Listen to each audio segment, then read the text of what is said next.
Ronda Rousey just left the door wide open for something fans thought was completely closed. Stick around, because her latest comments hint at a real chance we haven't seen the last of her inside the cage. Welcome back to the channel covering every big UFC and MMA story as it breaks. Hit subscribe now and smash that like button before we dive in.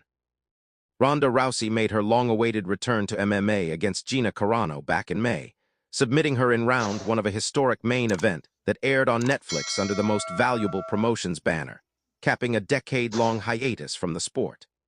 Rousey announced her retirement immediately after that win, seemingly closing the book on her competitive career for good.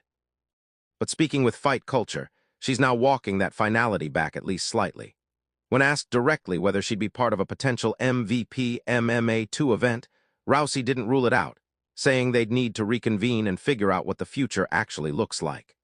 She explained that everyone involved is still decompressing after such a massive event, suggesting the door genuinely remains open rather than firmly shut.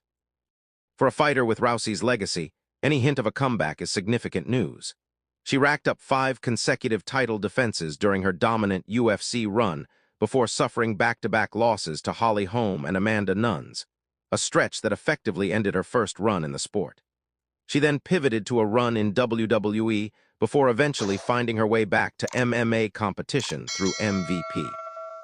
At 39 years old and now sitting at 13-2 for her career, Rousey clearly still has options on the table, and this latest comment suggests her story in combat sports might not be fully finished after all.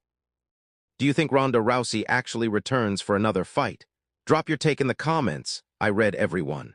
Subscribe for more MMA news, and I'll see you in the next one.